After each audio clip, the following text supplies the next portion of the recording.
Hello, my name is Mooncat and welcome to this bonus episode and spoiler episode for my Higher Age series. In this video, you can see me fight all the way up to Attrition 100 with progressive era units against late Middle Ages units in Guild Battlegrounds. This is something that I will show more in detail in next week's episode of this series, as well as in a dedicated future video on how you can do the same. But in this video, I wanted to show how good higher age units can be. Now, I will say what you're seeing right now, this is a once a world occurrence. This is only something you're able to do once for one Guild Battleground season. So basically what I did was that I stayed in late Middle Ages until this season started. I then moved to the Colonial Age, and by doing so I could start on the Industrial Age map. I quickly went through the Industrial Age map and even managed to start the Progressive Era map, doing the story quest along the way, ending up getting 2 Progressive Era tanks.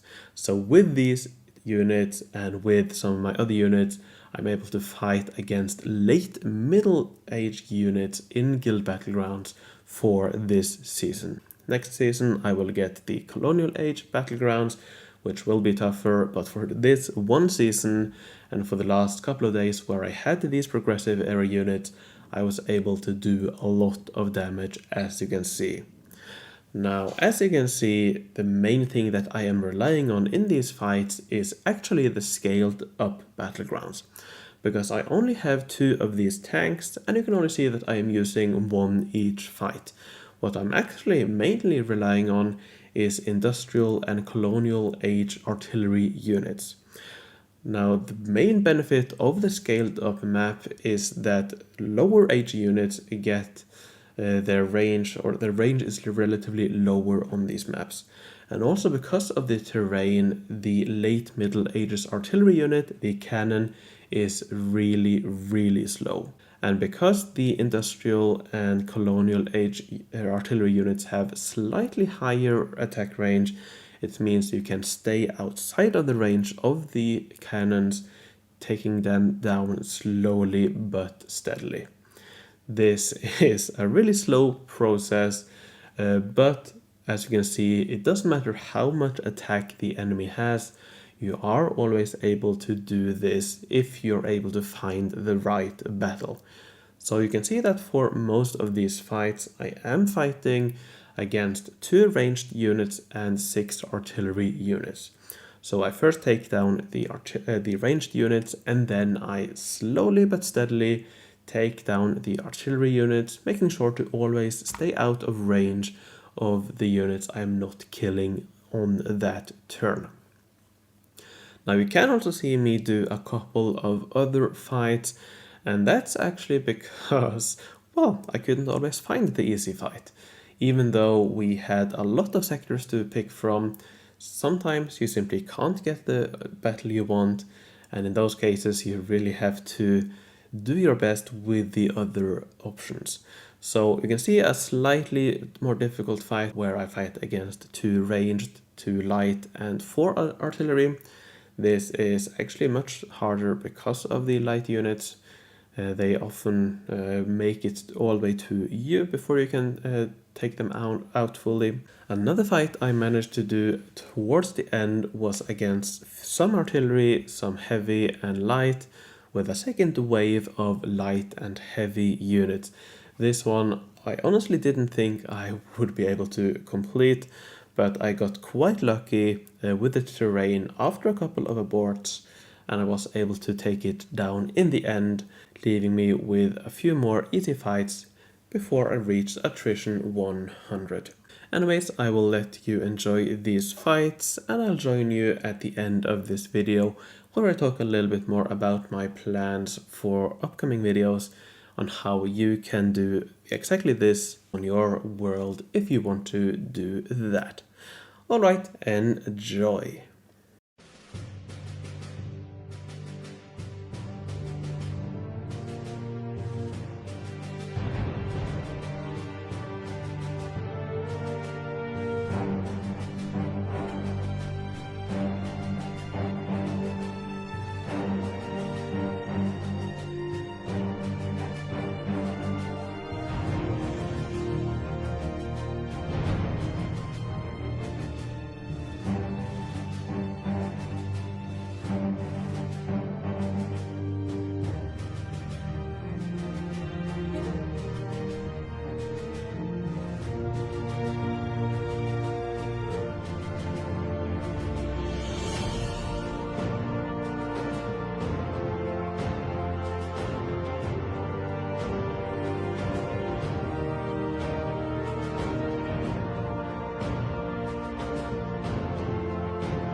And there we go. Attrition 100.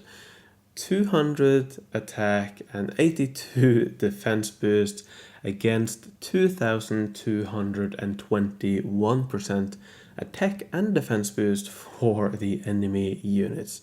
But as you can see, the attack doesn't really matter. I'm basically doing one attack anyways, but because of my range, I'm still able to win these battles. Anyways, as I mentioned earlier on, I am planning on making 2 videos on how to achieve this for yourself. When I say 2, first of all, I have my regular higher age series, higher age unit series. Here I am going to show you how I did this.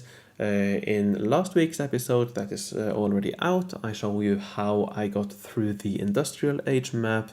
And in the upcoming video, I am going to show you how I got the progressive era units as well. But I am also going to show a dedicated video digging more into detail, going detailed over which technologies you need to save, which sectors you need to do, which sectors you need to not do, which sectors you need to negotiate, which you need to fight, and so on. So stay tuned for that. I will go into detail about how you can achieve this for your own world. This is a very fun, once-in-a-world experience, and I really recommend that you try this if you are in a similar situation to me. It's a really fun way to get to learn how good these higher age units can be once you get them. Alright, thank you very much for watching this video. Before I end, I would like to thank my Patreons. I would like to thank Homestar, Merrick B, Arkler, Hukakan von Count, Jan Fredriksen, Jude Generous, Filda, Rocco, Henrik der Erklärberg, and Mattia. Thank you all very much for your support. Thanks for watching. I hope this was interesting. Stay tuned for my upcoming videos on this, and I will see you in the future.